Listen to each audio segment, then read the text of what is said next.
Kojo Akatsuki is an ugly 17-year-old bloodsucker. Mind you, he's the fourth progenitor, the top dog in the vampire legends. Only Kojo wasn't originally the hotshot progenitor. Nope, he got the title handed down from the original progenitor named Aurora, and now he's a walking teen with amnesia and literally no memories of the past events. He resides on Itagami Island, a place off the coast of Japan, home to all kinds of non-human creatures that got the boot elsewhere. Word on the street is that the fourth progenitor is in town, and the gossip is spreading like wildfire. That night, Kojo walks past a couple when the lady trips and falls, exposing some of that sweet skin. The sight activates Kojo's vampire urges, and his nose takes a red leak, making him hurry off quickly. Hiding as a progenitor is hard, I guess. The next day, Kojo is stuck at Benny's, tackling makeup exams thanks to his vampire son issue. His bud is Asagi, who's got a huge crush on him, and Yaes are clueless about his secret. Nevertheless, they gobble up his allowance and split. Meanwhile, post Benny's, Kojo notices a girl tailing him. Trying to shake her off, he ducks into the mall, but they bump into each other. Surprise, surprise, she calls him the fourth progenitor. Attempting to play it down, he tries a goofy act of being an Italian foreigner, but just as he's about to make a run for it, he spots the girl surrounded by two losers wearing demon registration bands. One of them gives a little flutter to her skirt, flashing the whole of Itagami. Something that soon proves to be a bad move because she totally wipes the floor with the two of them a second later. One of them even sneakily brings out his familiar, only for her to demolish it with a single hit. Kojo ends up interrupting and gives the poor lad a chance to escape. Naturally, the girl confronts him, making Kojo give her a lecture on not being too panty emotional. Just then, the wind gives her another flutter, making both of them go tomato red. Anyway, she takes off, after which Kojo stumbles upon her wallet on the ground. It reads her name, Himuragi Yukina. The next day, he pops up at her school and briefly checks out her wallet, bringing back the fluttery scene and causing him another nosebleed just as Yukina spots him. She almost gears up for a showdown in disgust until her stomach growls, and the two end up at a cafe.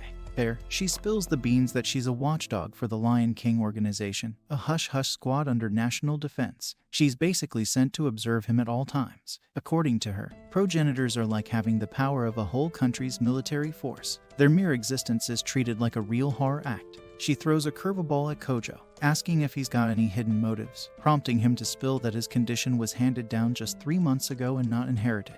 Yukina's jaw practically hits the floor, but when Kojo recalls past events with sadness, she decides to trust his story. Unfortunately for Kojo, Yukina's now glued to him, and he lets out a defeated sigh. A flashback then shows Kojo kneeling before an impaled blonde girl who absorbs into him, leaving him screaming.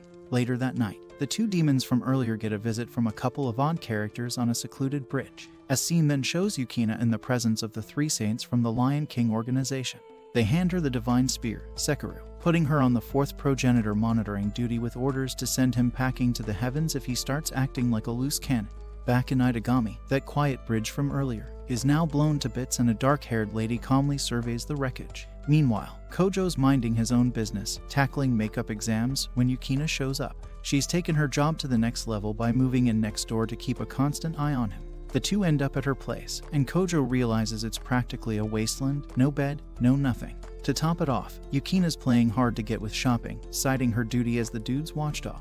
And so Kojo gives up and offers to go shopping with her. Later that day, Kojo's stuck with his English test, getting it reviewed by his teacher Minamiya, who looks like she just stepped out of a baby catalog, only she is in her late 22nd. Surprise, she's the same dark-haired lady from earlier, the literal Wonder Woman of mages, going by the title Witch of Void. She's also one of the few who know Kojo's little vampire secret. Minamiya asks if he knows anything about the mall incident or the one at the bridge, making Kojo both confused and guilty. Luckily for him, she brushes him off as the empty-headed goofball he is. Then, Kojo, feeling brave, throws the Lion King organization into the conversation, making Minamiya yank his ear, demanding to know how he knows that name. She strictly warns him to steer clear of the organization, reasoning they're his natural enemies, created to wipe out any potential non-human dangers. Sadly, that's a bit too late, and Kojo's already on the shopping spree with Yukina. On their way back, Asagi even spots the two having their forced date from a passing train. Nevertheless, Kojo arrives home to yet another surprise, as Chatterbox's sister Nagisa just happens to know Yukina.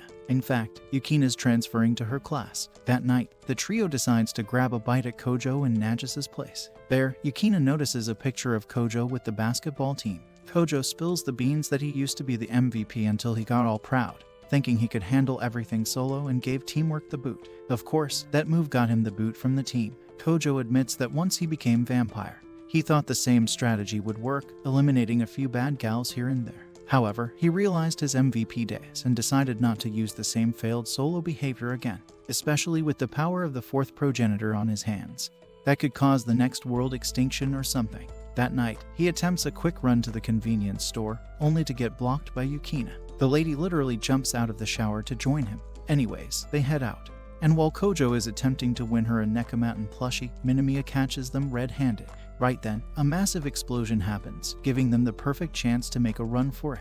However, Yukina leaves Kojo to face the blast situation alone. Arriving on the scene, she spots a familiar oddly consuming another, only to realize she's dealing with the odd characters from the bridge, Rudolph Eustache, the combat deacon from the Church of Lotharing, and his homunculus familiar, Astarte. The guy suddenly develops a keen interest in Yukina's Sekiryu and its magical barrier. However, both their abilities are sky high, and Rudolph almost turns Yukina into a human pancake. But out of the blue, Kojo swoops in, taking a hit that's as fatal as a Monday morning and unleashing a massive golden glow of energy that turns everything into pure chaos. Well, he's a cherry boy, a vampire who hasn't taken a sip of anyone's blood. However, his loser talks with a minor are overheard when Yaze passes by, and soon Yukina leaves, while everyone else bit the dust. And the two losers are now unconscious. They start digging into all the information of Lotharingia church facilities in Itagami when Kojo realizes he can tap into this info goldmine at the Island Management Center's database. He appears melts into her dream boy and locates the only abandoned church facility. Surprisingly, the facility was all about researching homunculi to keep the show running. No wonder Rudolph was on a demon hunting spree across Itagami. To top it off, he even fine-tuned Astarte's barrier, taking notes from Yukina's Sekiryu in their last showdown. Now, these two are a formidable tag team. With that, Rudolph and Astarte withdraw, leaving the poor girl screaming in horror. Meanwhile, at the man-made center, a welcome breach in the facility. Guess who? None other than Rudolph and Astarte, marching in like they own the place, aiming for the cornerstone. The cornerstone of Itagami is the hand of a saint from the Church of Lotharing. Yukina springs up, ready to bolt, but Kojo hesitates. He offers to evacuate people, and that's about it. The guy's worried he might go haywire again. That's while, at the center, Rudolph has already reached the cornerstone when Kojo and Yukina decide to crash his party. Rudolph yells that Itagami Island is made on top of special ocean lines known as dragon lines. He claims that to control these lines, Senra Itagami, the island's mastermind, swiped a relic, a right arm of a saint from the Western European Church. According to him, Itagami's formation is downright illegal, and he's on a mission to bury it and whisk the relic back application to the Itagami management. After all, it's more than possible they could whip up a man-made cornerstone and return the relic to Lotharing. But Kojo finally summons his first familiar, Regulus Aurum, a colossal lion. A peculiar crow spills the beans on Kojo's awakening to Yaze, and it seems this buddy of his knows more than he lets on. Nevertheless, Yukina starts packing her bags at home. She's dismissed for not reporting information and failing to execute her duty. However, just as she's about to bid farewell, the bell rings, and to her surprise, it's her like there's no need for goodbyes. Yet, little Lara Croft is back on duty. However, even with Rudolph out of the picture, Itagami doesn't stay all rainbows and sunshine for long. The circus makes a comeback, thanks to a panther beast deciding to play hide and explosion. But fear not, Minamiya swoops in, apprehending the troublemaker, who turns out to be a leftover member of Black Death Demon, a radical group under Christopher Gardos. In no time, he's hanging from a crane, and Minamiya gracefully exits the scene, leaving the guy for the approaching authority.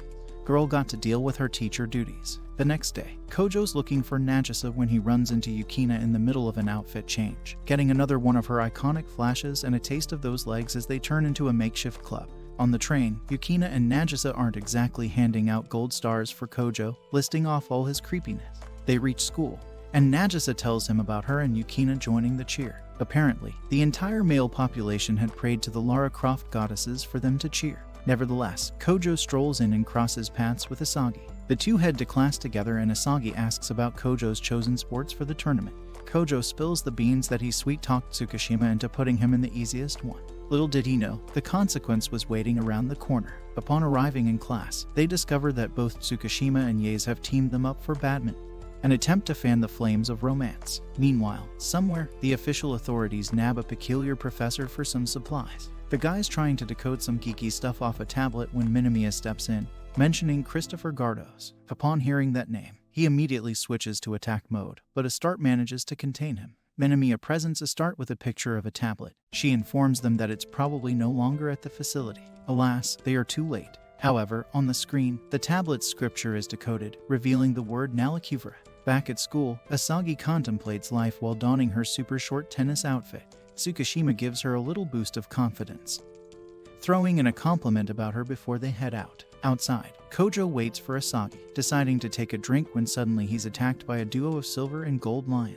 Fortunately, Yukina drops in just in time, sporting the killer cheerleading outfit. She explains that the lions were shikigami, usually used to send messages. That's when Kojo notices an envelope nearby. However, Asagi spots them once again, only to run away apologizing and thinking they were confessing or something. Later, while shopping for groceries, Yukina explains the seal on the letter. It happens to be from Lord Ardiel, a direct descendant of the first progenitor, and he's inviting him to a party. The two start chatting about whom Kojo should go with. Yukina starts getting all desperate, going, pick me, love me, choose me, and even worrying over the dress. However, the Lion King organization has already sent a dress for her, conveniently including Yukina's measurement and earning Kojo a hit with the Sekiru for that. Nevertheless, soon the two arrive at the lavish yacht. Ocean is grave and are greeted by a sly blonde man, Dimitri Vatler, Lord Ardiel. Out of nowhere, spoons and forks start falling on Kojo, like he's in the middle of a kitchenware parade. It's like he's accidentally become the leader of a group of upset women or something. Then, a tall lady named Sayaka, who's a war dancer from the Lion King organization and super fixated on Yukina, drops in. They've been friends since they were kids. She's basically doing the same job as Yukina but keeping an eye on Dimitri instead. Meanwhile, Asagi engages in a chat with Yaes. The brainstorming session takes an unexpected turn when Yaes suggests that maybe Kojo isn't planting smooches on Yukina after all. According to Yaes, Asagi should turn up the heat a bit, play a little dirty, and try to get Kojo. Asagi sighs before hanging up, and that's when someone sends her a strange cryptic puzzle. Little does she know it's a text from the Nalakuvara tablet thing. Back on the yacht, Ardiel spills the beans about his romantic history with Avura, the progenitor who was absorbed into Kojo. He even makes a move on Kojo, causing a moment of panic for our vampire buddy. Fortunately, Yukina steps in just in time, prompting Ardiel to declare her as a rival in love. He argues that Yukina being Kojo's blood servant doesn't sit well with him. This revelation doesn't go down smoothly with Sayaka. However, they eventually get down to business, revealing that Christopher Gardos now leads the remnants of the Black Death Demon faction. Their mission is to harm the territory of the first progenitor, posing a serious threat to the sacred treaty allowing humans and magical creatures to coexist. Lord Ardiel's diplomatic skills work wonders, and Yukina volunteers to handle Christopher. The next day, it seems like Asagi decided to play bold, and Kojo finds her on top of himself. Bad timing strikes again, and the two are caught in the act by Yukina and Nagisa in broad daylight. Later, Kojo attempts to justify his sins to Yukina, but she dismisses it and shifts the conversation to the Black Death faction. They approach Minamiya for any information. Looks like she has managed to keep a start as an assistant. However, she bluntly advises them to steer clear of the matter and Ardiel. Natsuki explains that the faction is after a powerful ancient weapon of the gods, Nalakuvara, which sent civilizations to the same place as dinosaurs. This weapon was stolen along with a tablet containing its instructions to Itagami, but now it's missing. Walking back, Yukina once again starts getting all eager, asking Kojo to take her blood that might help him fight the faction, only to get lemon sour once he denies. Nevertheless, with no leads, Kojo once again pleads with Asagi to dig into the Nalakuvara. The two head to a locked lab, unaware that Yaes is spying on them. Anyways, Asagi unfolds info on the Nalakuvara, a carb-like biological weapon, when they are suddenly caught and have to hide under the table. It's too close, giving Kojo another of those lucky moments. Later, they sit talking on the roof when Asagi leaves to grab a drink, and as if the poor vampire can't catch a break, Sayaka comes hurtling down on him like some cat and gives Kojo the fatal vampire blast hit. Unfortunately, Asagi gets caught in the blow while mysterious vans make their way towards the school. When Asagi attempts to step in, the force sends her flying unconscious. Fortunately, Yukina arrives just in the nick of time to break the energy. The impact shatters school windows and even stings Yae's soundscape ability. Asagi is rushed to the nurse's office, where Astarte diagnoses her well. Upon waking up, she confronts Yukina directly about her relationship with Kojo. Yukina apologizes for Sayaka's actions and struggles to provide details about her and Kojo's relationship. Meanwhile, on the roof, Kojo and Sayaka are in a timeout, thanks to Yukina. Naturally, they engage in another round of banter, with Sayaka drooling, thinking, and praising Yukina. Wouldn't be surprised if she literally ends up confessing to her. I mean, the woman even deems it necessary to mention her and Yukina's baths together as kids to Kojo. Plus, the vampire isn't behind either and has his own list of things about Yukina. Nevertheless, he compliments Sayaka as well, transforming the girl from a crazy hag to a blushing babe. Suddenly, she senses a presence, and downstairs, even Astarte warns of demons making their way towards the nurse's office. Man and beasts burst into the rooms. For some reason, Nagisa goes mad, screaming, prompting Yukina to knock her out. A man then steps forward, telling Asagi that he's got a job for her, and he happens to be none other than Christopher Gardos. He then shoots Astarte for Kojo and Sayaka to discover and kidnaps the 3 girls. Luckily, Yaze is already on their tail, consuming some stuff before going all flash behind them.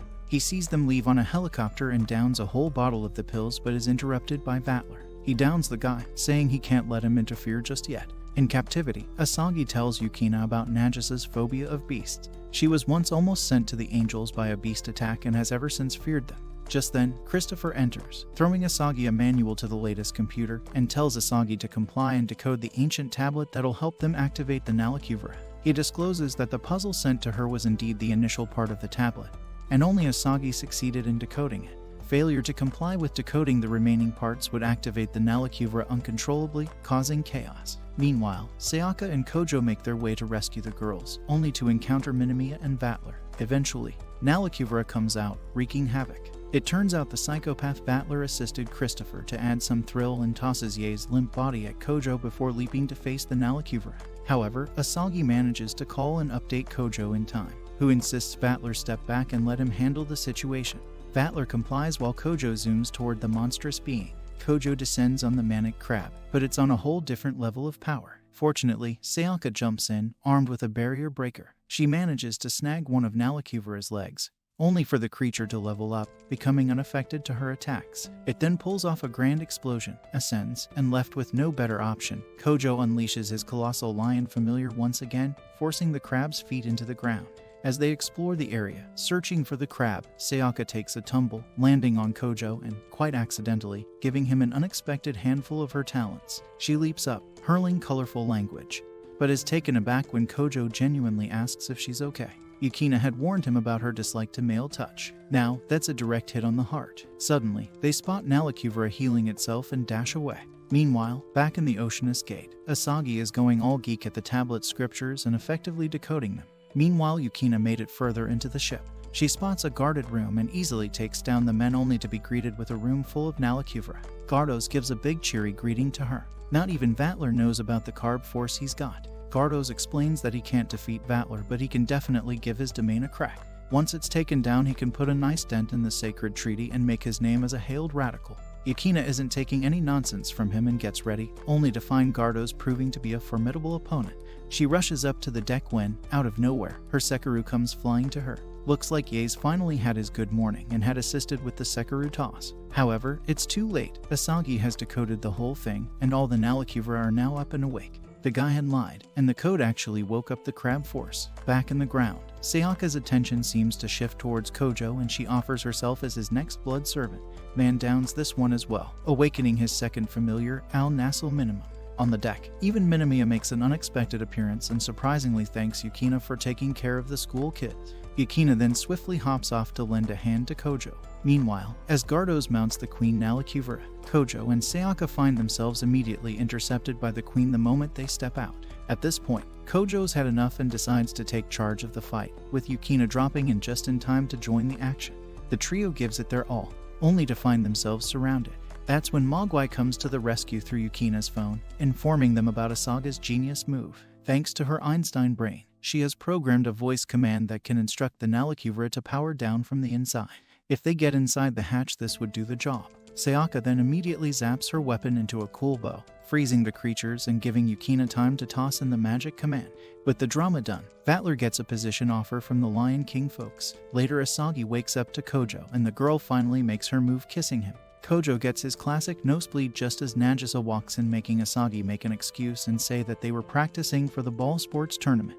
Yeah, right, I wonder which balls. However, behind Nagisa, Yukina is not too happy to see the duo kissing. The whole kissing ordeal hasn't been out of Kojo's head, and even Yukina spots him daydreaming, only to bring him back to reality as well as giving him some talent show. In class, Tsukishima and Yaze start teasing Kojo over being tired, and it gets even more funny once Asagi walks in tired as well. the duo starts suggesting naughty things. Anyways, Kojo turns to Asagi asking why she didn't get a good night's sleep, making her blush a little and tell him to come to the art room later. There Kojo has a seat becoming a model for Asagi to draw. However, his mind wanders to the image of Nagisa crying over old family pictures. He's zapped back to reality when Asagi comments he's literally giving her no expression. She then brings out a box of costumes asking him to dress up. Kojo finds it weird, but Asagi volunteers to be his dress-up buddy, and before we know it, the woman goes commando. Too desperate to give my guy a show. Anyways, the two dress up hopping around and taking each other's pictures. They even click one of themselves. Asagi then asks if Kojo's been hiding something from her and promises to tell him what he wants to know if he opens up the next time they meet in the art room.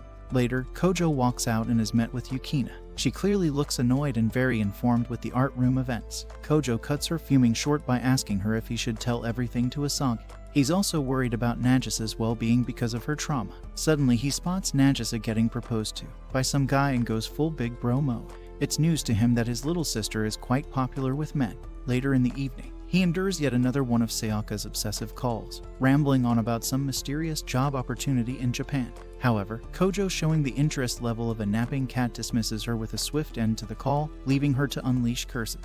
That's when he notices a fire glowing in the city, unaware that a strange winged creature has killed someone there. The next day, the dude can't contain his brotherly worry and decides to tail Nagisa. He totally prepared to send the proposing dude packing, only to realize that Nagisa's just assisting him in adopting a cat. Nagisa introduces Kojo and Yukina to Kanon, a silver-haired girl passionately working to find homes for stray cats around a collapsed church. She comments that Kanon and Yukina are undoubtedly the school's beauties before turning to Kojo, giving him quite a dank warning. Turns out the guys at school conduct meetings solely to curse him for hanging out with Yukina. With that, she rushes out asking Kojo to help Kanon with feeding cats at the church. On their way, Kanon tells them about being half foreigner. They soon arrive at church to find hordes of kitties, and Yukina freaks out with overwhelming cuteness. Kanon comments that she always wanted to be a nun, making Kojo compliment that she'll be a great one, possibly touching her. I mean touching her heart, not something else. Meanwhile, in a distant building, Yaze, Minamiya, and Vatler investigate an injured foe angel, whose spiritual center seems to have embarked on an unauthorized vacation.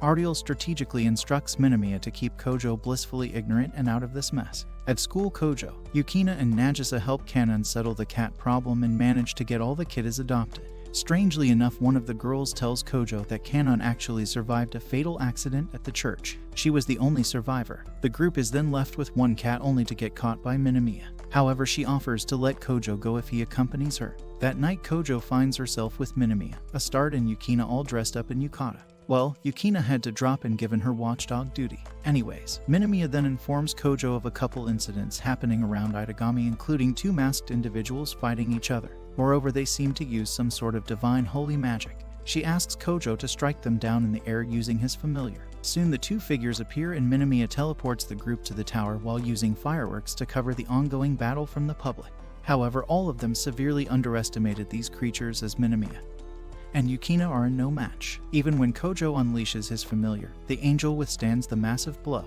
It comes down, almost killing them, when suddenly the second angel kills her, turning her body into some smashed tomato ketchup pouch before stealing her core and flying away. To Kojo and Yukina's horror, the angel looked like Kanon. They were the only two to see her face after her mask shattered. Soon the two of them arrive at Magus Craft. Apparently the owner of the company had adopted Kanon.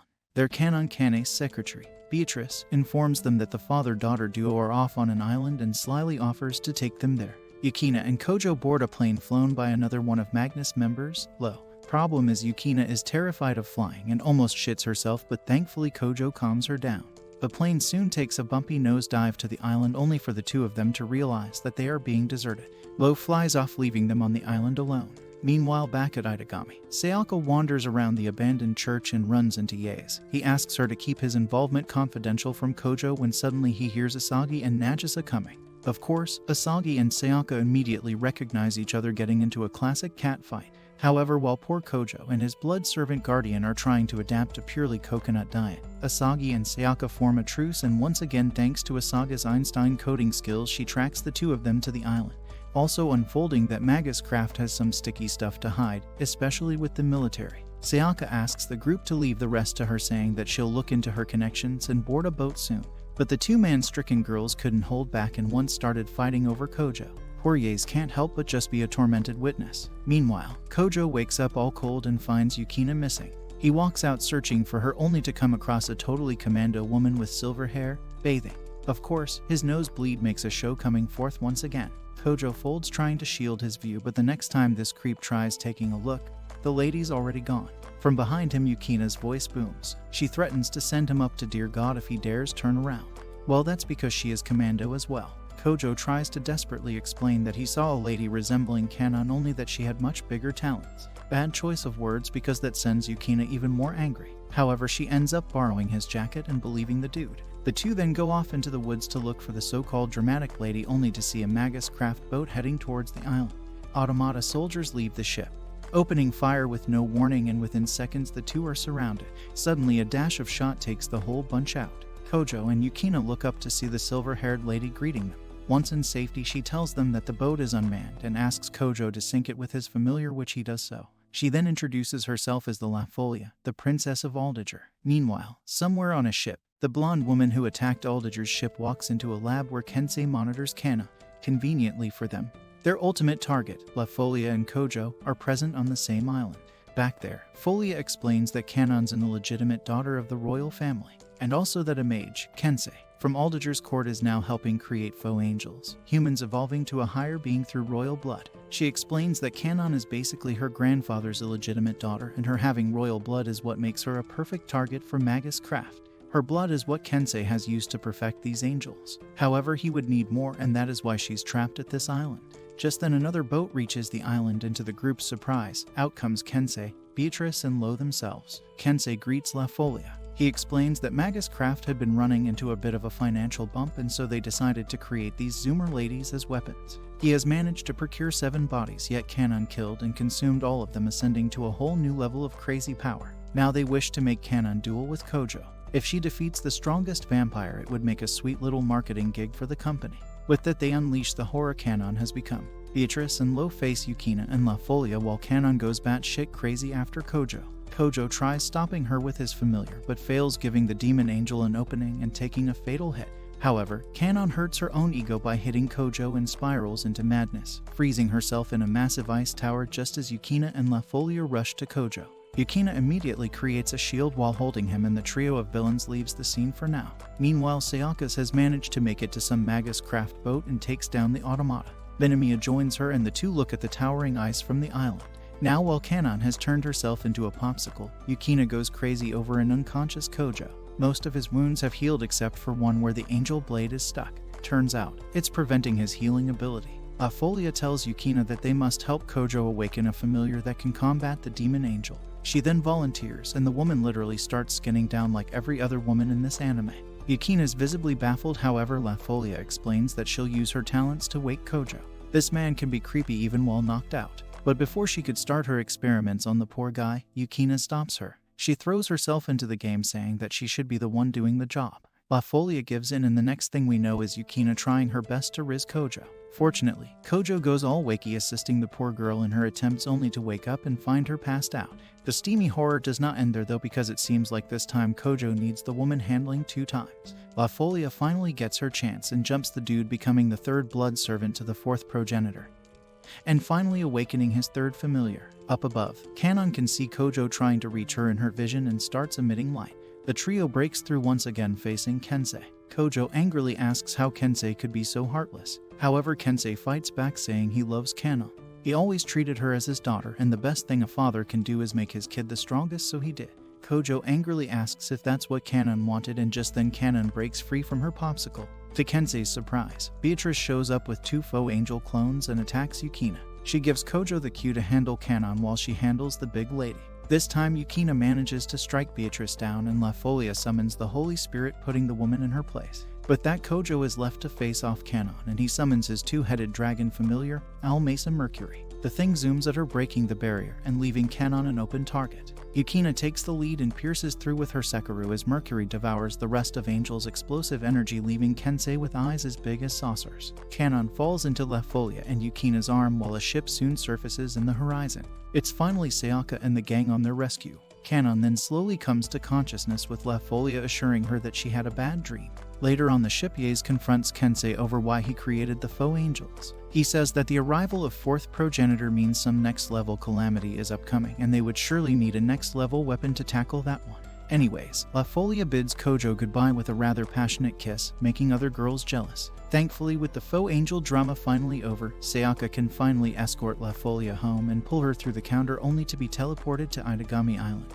La Folia jokes that it looks like they can't make it home anyways. Meanwhile, the train is packed and crowded thanks to the oncoming Halloween festival, and that means Yukina's talents are practically buttered onto Kojo. Anyways, she mentions the Halloween festival, pointing out that it's also the time when the gates for witches and magical creatures open. She warns Kojo to not let his familiars dance around.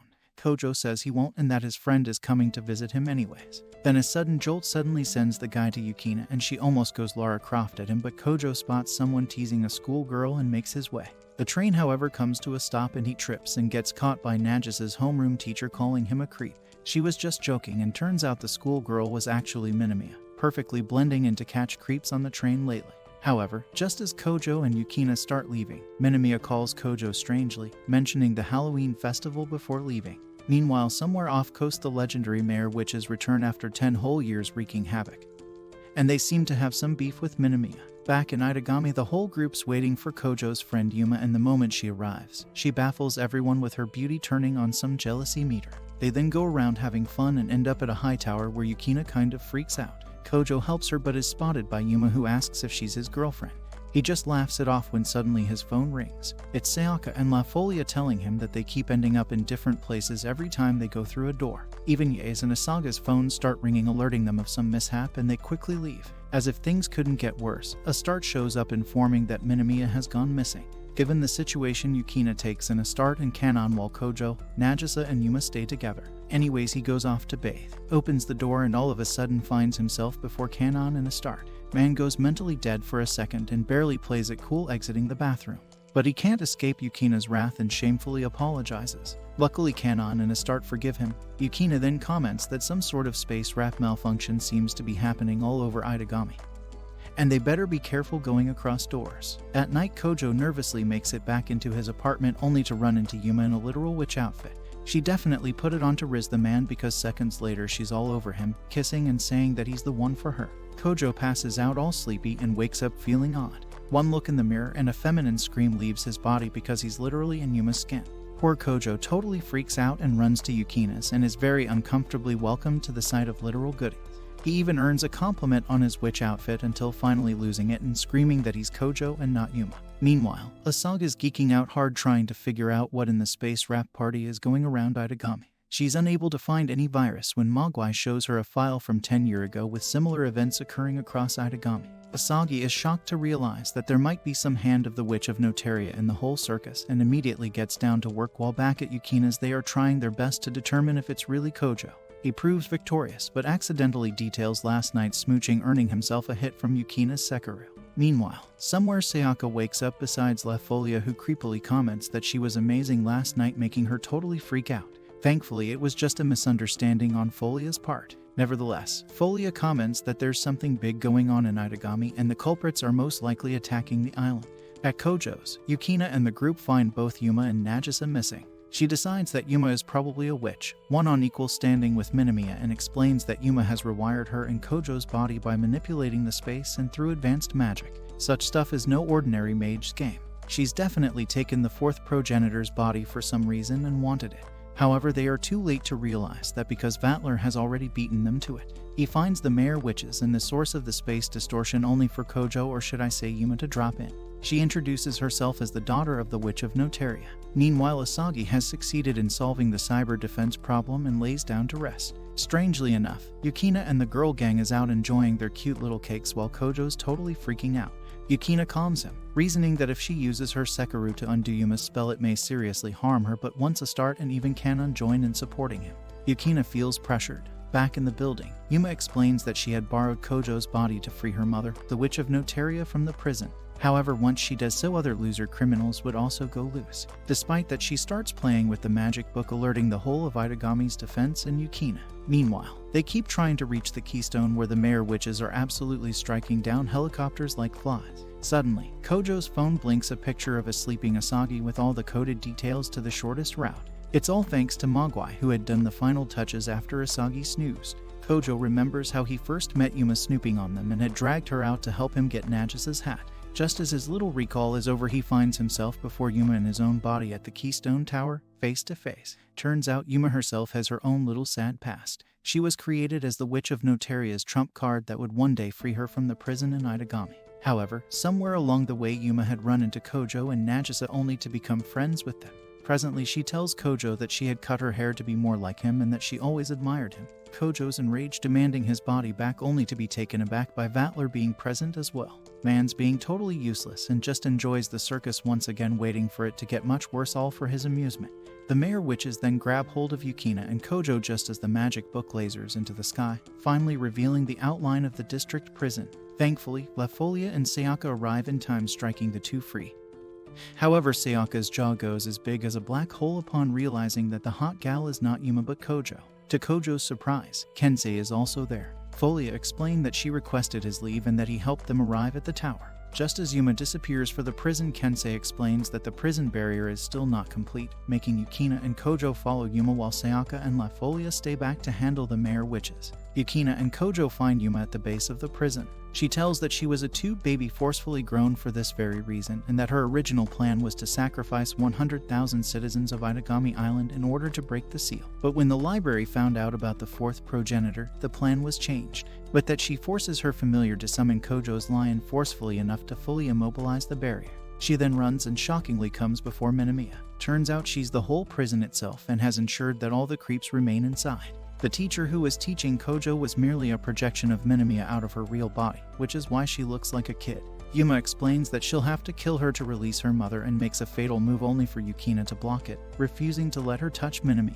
Back at the tower, Sayaka and Lafolia manage to defeat the Mayor Witches, but it's not long before Yuma realizes that Miss Lara Croft is also totally rizzed by Kojo. She also recognizes her Sekiro and knows that she could easily use it to break the spell, yet she refuses in fear of hurting Kojo. Yuma insists that if she doesn't go ahead with the mother-freeing plan, then she has no meaning. Yukina has no choice, so she goes ahead, thrusting the spear at her only to stop a millimeter away from Kojo's body, giving enough time for Yuma's familiar to send her flying back. She is still hesitating, but not for long. Kojo in Yuma's body joins in, holding her spear with her and coming in strong. This time they barely manage to get her, but Yukina comes in, kicking her spear right in and breaking the spell. Kojo's body falls down and he thankfully mumbles, making Yukina realize that he's back in his skin. Soon the Mayor Witches are imprisoned, and it turns out Yuma gives up on freeing her mother, happily returning to Kojo's side. Poor Minamiya, though, they totally disturbed her years-long beauty sleep. However, their reunion party is brutally cut short when two blades appear, literally slashing both Minamiya and Yuma right in the middle. Meanwhile, outside the prison, Vatler is still acting cray-cray and even tries to smash the leftover prison barrier and release all the inmates, all to have an adrenaline party with the group. Luckily, the guy gets whipped when Avara's 12th familiar, Alresha Glacies, shows up, leaving him laughing Kira style. The familiar then walks back into an alley before falling into the arms of a woman that looks like the female dupe of Kojo. Meanwhile, Kojo goes totally crazed, screaming as the realization dawns upon him. Despite their struggle, the Witch of Noteria is free, and Yuma was a decoy she used to escape the prison. All of the sudden, Kojo and Yukina find themselves distorted outside the prison, thanks to Minamiya doing her job till the last breath. Meanwhile, somewhere, Asagi is making her way through the Halloween festival when a dude shows up, handing him some candy and asking her to do better care for her kid. She's taken aback only to find a little Minamiya calling her mama. Turns out Minamiya has managed to escape from her body, losing memories and age in the process. However, that has kept the prison barrier somewhat intact, allowing only the top dog villains to escape. Finally, the Wicked Witch makes a show out of Yuma, leaving her fatally injured. The witch shows them the personal history manipulation grimoire that she's used to steal Minamiya of her memories. All the wacky villain party has to do now is hunt the Witch of Void. Turns out Kojo can't risk letting his familiars go play and risk breaking the rest of the barrier. And so the trio makes an immediate escape once Sayaka shows up after seeing off Lafolia finally. The three then hurry to Mar Labs to see Kojo's mom, Akatsuki, the head medical researcher, while Asaga's out dining as new mommy and naming little Minamiya Sana. On the other hand, Kojo arrives with Yuma at his mother's lap. The woman shows up all dressed up as a watermelon, a total cheer pop professor. They are surprised to find Nagisa there as well, who recognizes Sayaka from her attack back in school and pulls her away to inquire. Meanwhile, Akatsuki tends to an unconscious Yuma. Turns out this lady is fittingly Kojo's mom because she harbors the same creepy habits as she starts analyzing Yuma's talents. However, she soon sobers up and asks Yukina to join her while telling Kojo to go tend to his injury. He is surprised she noticed it and retires to tend them in a room. Only the poor lad can't get his 2 seconds of peace and Sayaka shows up offering her blood to heal the vampire daddy. The two end up getting caught by Yukina while in the middle of their Riz moment, but before she could rock Kojo's head once again he collapses, going totally dark. Meanwhile, back out in the festival, Asaga's running around with Sana when a strange man spots the two, another one of the escapees, and he's finally spotted the target. Back in school, the Witch of Notaria is trying her best to cast the Grimoire spell when 2 representatives from the library show up asking her to return with orders to destroy the Grimoire and prevent the crazy lady from going on her rampage. However, she totally annihilates the two with no motivation to stop. Meanwhile, it looks like Kojo had taken a tumble thanks to Yuma starving his vampire body when she was dancing around in it. The group sits down for a good pizza while Yukina and Sayaka contemplate offing the dude. They start wondering where Minamiya must be, and Yukina suggests they should get the island guards help in searching for her. Kojo suggests asking Asagi, only for Yukina to spot her with a mini Minamiya on the TV showing the festival highlights. The realization sets in and Kojo immediately rings Asagi, who starts telling him all about Sana. However, mid-chat the creepy escapee decides to show up glowing all golden with fire. Asagi and Sana take off with Mogwai telling her that the flamethrower dude is actually Kiliga Jilica, a guy who harbors the fire spirit. She immediately asks Mogwai to deploy the escape and trap plan while Kojo and company rush out trying to make their way towards her. However, the lady is as cunning as a fox and ends up leading the fiery skull head right under a start and Itagami Force's nose. They absorb the dude within seconds and send him flying back to prison. But the party is not over, and out comes a big lady telling Asagi that her tiny child is actually Minamiya, the Witch of Void. Meanwhile, a strange man walks up to the Witch of Notaria. She addresses him as Mega as he reveals the witch already has the key to the prison barrier, yet she has sent the inmates hunting for Minamiya. He confronts what she's planning to do. Meanwhile, the lady introduces her as Gigliola, a crazy woman with the power of mind control. She asks Asagi to hand over Minamiya and decides to go mad when she disagrees. Unleashing her familiar, she leaves Astarte totally useless with her own soldiers attacking her. Gigliola then turns to Asagi, sending her mind control wasps at her when suddenly Vatler makes a show. Luckily, he ends up not just immobilizing her wasps, but also sends his mini snake minions totally snacking off when suddenly Kojo arrives on a bicycle and yells at Vatler to stop just as Gigliola is sent into the prison. He rushes asking Asagi if she's okay while poor Astarte's already drained and shuts down. Vatler then offers to take Minamiya to his yacht so that the rest of the escapees would come hunting her there. This way he gets to have his little blood party while Minamiya is safe. However, Asagi insists that she'll let Minamiya go only if she gets to come as well. Meanwhile, back at the school, the Witch of Notaria reveals that the Dark Oath Grimoire itself has been lost and exists only in Minamiya's memory.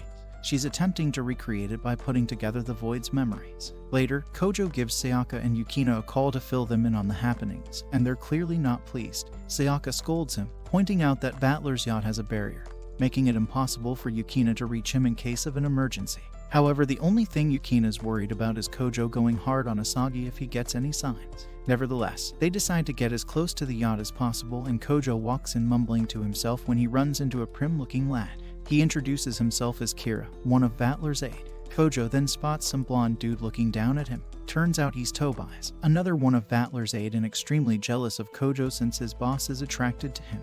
Anyways, he slips into the bath when a group of ladies enter offering to give him a good time. They introduce themselves as Vatler's hostages, princesses from all around the nations. Only that guy has no interest in women, and so they were hoping to do the deed with Kojo and take their revenge from Vatler. However, the moment Kojo manages to get rid of the girls, Asagi and Minamiya show up. Cherry on top. Even Asagi wonders if he's attracted to men, making Kojo kind of freak out, annoyed, and get flashed with Asaga's talents. The poor guy then submits to his epic nosebleed. Back in their room, they put Minamiya to bed when suddenly she pops up speaking crap and introducing herself as Minamiya's backup avatar. Outside, Vatler pays Yukina and Sayaka a little visit, wondering how yummy Kojo would taste once he goes full-blow progenitor. Only the guy has attracted more than he can take on, as another escapee appears on the yacht. Inside the room, Kojo wonders if the backup would return Minamiya to her original self, but her tiny body is way too weak to handle all the power yet. Suddenly, Mogwai shows up informing that a magic repellent field has appeared around the school, causing the Itagamis upholding magic to be at risk as well. If not handled, the whole island can sink. Right then, Vatler comes flying in through the window. The dude gets a serious crash, but Vatler bounces back even stronger, all crazy and enjoying the little brawl. The guy's a total sadist. Meanwhile, down below, Sayaka and Yukina meet another escapee, Yaes, with quite the colorful language. Kojo, Asagi, and Minamiya head back to the boat, where they run into Kira, who helps them escape the ongoing battle on the yacht. Just as they make it outside, another one of AI bots, called Tank Driver, arrives to pick up Asagi. Turns out, Mogwai sent her to help. Back on the deck, Vatler is done playing around and takes charge, sending the guy into prison while Asagi decides to leave and assist with the magic repellent problem. Meanwhile, Sayaka, thanks to her magic bullet, also manages to send the Yaes packing, only to end up falling into Kojo's arms. The two's little romantic moment is cut short with Yukina clearing her throat, but it's not long before they are accompanied again, and this time it's none other but the Witch of Notaria herself. She has turned Itagami into her own realm where only her magic operates and everyone else, including Sayaka and Kojo's, defaults. All except Yukina, whose Sekiryu is still operating, and the witch swiftly captures her after striking Kojo down. He realizes that her target was Yukina all along. Yukina wakes up to a scene between Minamiya and her school outfit and the Witch of Notaria. She demands Minamiya to give her access to her memories and let her morph the world at her will. Yukina realizes that she's witnessing a flashback from 10 years ago, a face-off between the Witch of Notaria and the Witch of Void. Meanwhile, Sayaka's freaking out seeing Kojo's wound get worse and worse thanks to the absence of magic taking away his immortal powers. The lady starts going commando as if she's on fire trying to give her blood to heal him when suddenly Yuma stumbles in. She had located the two with her leftover magic, and to Kojo's horror tells Sayaka to go ahead with her business. Yukina in the meantime finds herself daydreaming, seeing Kojo back into the basketball game and Sayaka getting along well, only to realize this is all a product of the witch's manipulation. Yukina wakes up realizing that the pointy hat's motive is to make a world that fits her desire. According to her, this is just an experiment for now. Back at Kojo's, the man finds himself underneath Yuma. She figures that if Notaria's magic is the only thing that's working, then she, being a copy of her, should be able to revive Kojo's vampiric capabilities. With that, she goes in and the two start being quite cozy before Sayaka, only for Kojo to move on to Sayaka next, leaving the girl in climax. All that, and Kojo's wound still refuses to heal. When suddenly a vision of Avara awakens him, he realizes that his wound is part materialization of his fourth familiar, Natra Cinereus. Thick mists then begin filling the whole of Itagami, making it divine and unable to sink under Notaria's influence. Somewhere, Yaes sits witnessing the whole thing with a Lion King representative. Meanwhile, back in school, Notaria is attacked by Kojo, now all geared up. He manages to free Yukina, and thankfully he has allowed enough power to surge into Mini Minamiya that her true self makes it back. With no choice left, Notaria turns into a demon, only for Yukina to realize that her Sekiryu has the ability to reverse creatures. So she comes in, hitting the witch and sending her back to prison. With that, Minamiya returns to her sleeping chair in the prison and her distortion is back teaching in school. However, once again Itagami does not stay silent for long. Kensei is paid a visit by some Mad Hatter-looking lad. He breaks through, introducing himself as Ku, and Kensei immediately remembers someone of the name under a teacher called Nina Adelard. Turns out this guy's after something called the Weissman's Blood, a creature that's apparently behind the monastery fire incident. With that, Ku attacks Kensei, stealing a core and screaming that he'll take back what his teacher took from him. Meanwhile, Yukina is in her home bathing when she's visited by a messenger. That day, Kojo's being the dog to the girl gang, carrying around their shopping for the upcoming training camp. Yukina tells him that she was reached by the Lion King organization and practically given a holiday since her Sekiryu will be turned off for a while. They stood by a shop, but Kanon asked him to tag along, only for him to hush her away. However, the Mad Hatter has reached the ugly vampire as well and greets him out of nowhere before attacking Kojo. They run outside, where Ku reveals that he intends to present Kanon as an offering to Weissman and even mentions the monastery before Yukina drops in, forcing Ku to retreat from the battleground. She realizes that he's an alchemist, only for Kojo to turn and be greeted by a freaky Yukina on full display. Anyways, Astarte tells Kojo that alchemists seek to become godlike beings, such as the case of Weissman Blood, which a great alchemist Nina used to become immortal. He then mentions the monastery incident to Asagi, and she realizes that there's practically no info on it online. So the two head out to check it out, only to fail when Minamiya appears. She scolds the two for ditching classes before telling them what happened with Kensei and asking Kojo to not breathe a word about it to Yukina. However, that day Yukina takes Kojo to some hotel alley, and for a second Kojo panics, thinking the girl's trying to give him a goodbye treat in bed. However, the two find themselves at the Lion King organization's branch in Itagami. Inside, they are greeted by Endo Yukari, Yukina's teacher in the form of a black cat, and her messenger as Sayaka. Meanwhile, at the monastery, Ku manages to find the Weissman's Blood with the help of a core and lures in a man to get consumed by it. He manages to awaken the consciousness of Nina, persevered within the blood as it consumes the poor guy. Back at the Lion King's, Yukari surprisingly mentions Avura and thanks Kojo for saving her.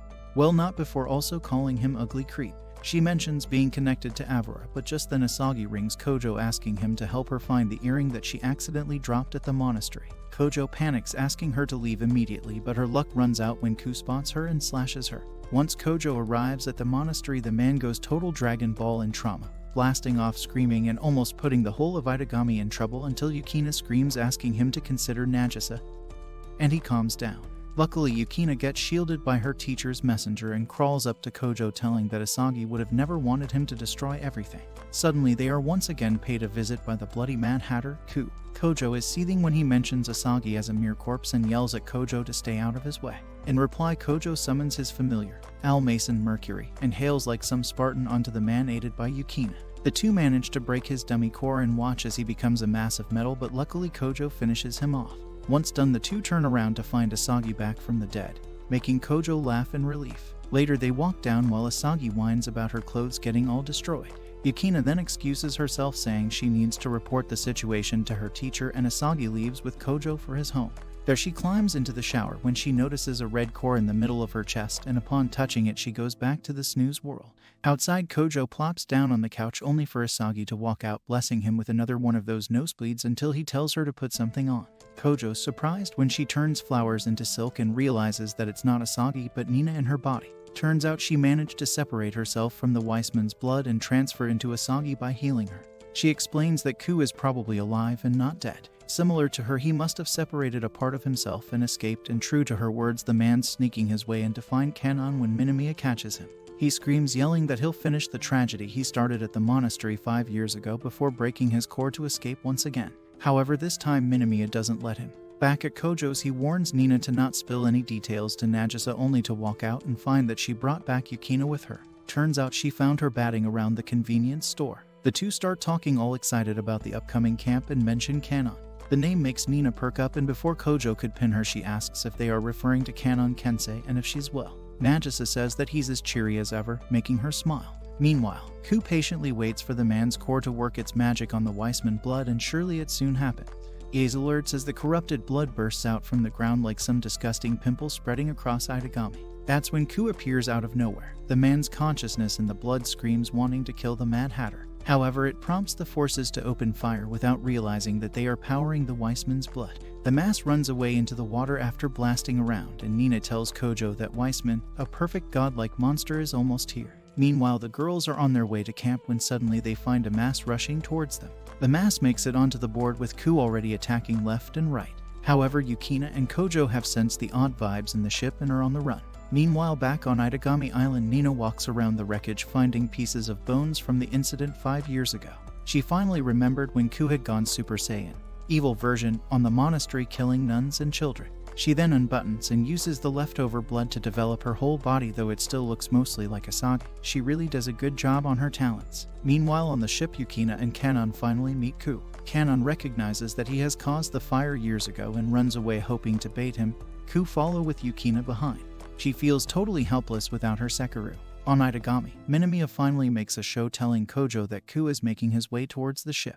Additionally, Ku essentially can even use Yukina as an offering to revive Weissman. Kojo freaks out, only for Minamiya to bring him to an airship, courtesy of La Folia, who has arranged the vehicle for them. Surprisingly, Endo Yukari arrives, and Kojo accidentally trips and goes headfront into Sayaka's talons. However, once that moment is over, Yukari hands him Yukina's Sekiryu and tells him to get the spear to her. All the while, Ku has finally cornered Kanon, but that's when the little girl starts dropping some heavy shit. She calls out the Dumbo, explaining that he's nothing but a tool to Weissman. Ku is trying to revive Weissman because he promised to return him back to human. However, Kanon questions if he was ever human. Ku's eyes bulge into ping-pong balls in anger and refuses to accept the truth when Kanon tells him that Weissman would never grant his wish, he would just go on rampage. Ku then attacks Kanon, only for Yukina to come in between, and better yet, Kojo arrives just in time with the Sekiryu and Nina. Nina takes the mic, showcasing those talents and telling the Mad Hatter to calm his jets. She asks him to hand over Weissman's remains, when suddenly the blood finally breaks through, running on deck and grabbing hold of the remains. Out comes the golden being finally. It's Weissman time. The thing blows out Kojo to pure metal, who luckily manages to save the ship by turning it to mist for a millisecond. Yukina collapses thinking she's lost her vampire daddy when suddenly a freezing version of her kisses him, awakening yet another familiar.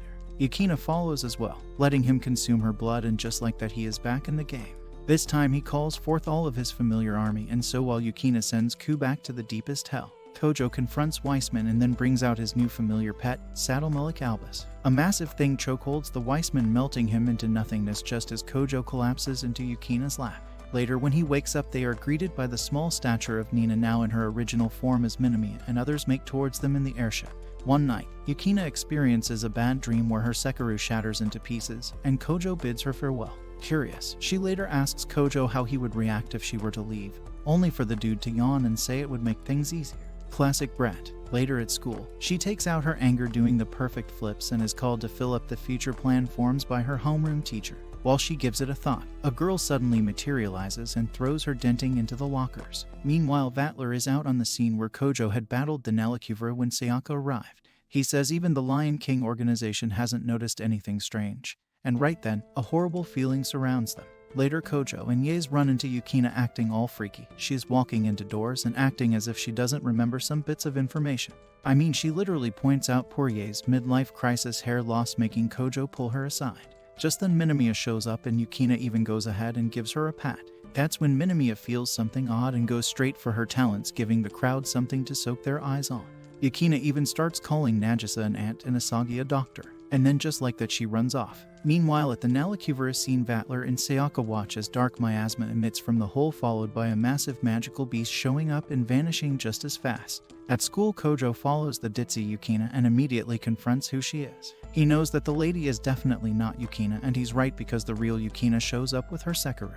Kojo takes one look at their talents and it's quite clear the mini one is the real Yukina. Dude's mind is rotten. Suddenly a tremor shakes the school. It's the same magical beast and even alerts Asagi and Yaze. Meanwhile, Minamiya is already in action using dimension-controlling magic to handle the beast. However, it's no joke because seconds later the thing pierces right through the mysterious lady and then clamps itself to Kojo as if drinking all his energy off. Luckily, he shakes it off and Yukina takes the lead, but nothing prepares her for what's coming next. Her Sekiro totally shatters, even the core turns to dust. Out of nowhere, the mysterious girl is up with her own spear called Haste Orim and goes fireworks at that beast, making it disappear. Minamiya then shows up, taking the girl with her while Kojo's left with a grieving Yukina.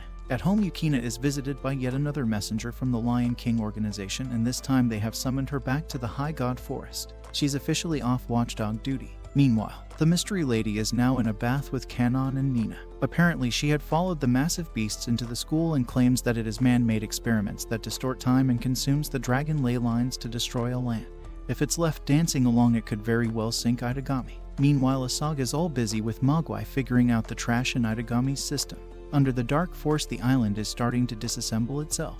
At home, Sayaka updates Kojo and Yukina when suddenly she notices Yukina being a bit off and bends down to check her fever. Being the ugly creep, Kojo almost thinks he's going to witness some girl smooching and gets scolded by Sayaka. The conversation turns to Yukina and Kojo knowing each other for the past 3 months. Yukina finally drops the bomb, telling them that she's been ordered to return by the Lion King organization. She then says that she'll be gone by noon before running off in tears, after which Sayaka slaps the dude to go after her and Kojo agrees. However, on his way there he runs into Itagami's forces fighting the beast on the Keystone Center, all being absolutely useless and freaking out Yaze, who seems to be directing them. Just then Kojo gets a call from Asagi, who warns that Itagami is probably going to go down in 30 hours. Thinking that this is the last time she's speaking to Kojo, she almost begins confessing, but ironically the call lines are cut off. Meanwhile, at the airport, Yukina is still contemplating leaving when her duo shows up, surprisingly asking her what she wants. Yukina decides she wants to stay with her newly found vampy daddy, making the girl summon a whole round of magic to bestow her Sekiro back. Perhaps this is the purpose she came for. Back at the Keystone, Kojo's forced to bring out his familiars and strikes the massive thing down. Luckily, he's joined by Minamiya, Sayaka, and Astarte. However, to his horror, the miasma dragon devours his colossal lion familiar. Just then, Vatler appears trying to go full Super Saiyan at the thing, but even his grand entry is cut short when the double Yukinas show up, taking down the beast altogether. The real Yukina then runs into Kojo's arm, exposing her skin, which Kojo gladly accepts. He once again consumes her just as the dragon stands back up. Only this time the fourth progenitor is all ready to booze it out. Not just that, but the two Yukinas join their spears going at the beast for the final blow, followed by Kojo, who fizzles the thing into oblivion. With the trouble settled, it turns out Yukina was never called back. She misunderstood a medical examination call for a revoking one. The other Yukina appears before the two, bidding goodbye and thanking them. But before she disappears, she calls Yukina mom, making her quite confused because the girl happened to be a vampire as well. Both Kojo and Yukina throw a look at each other, all tomato red, and so it looks like the two of them finally got down to the dirty. Thanks for watching till this long, my fellow men of culture. Don't forget to tell us about your favorite waifu from this anime and subscribe to the channel for more content.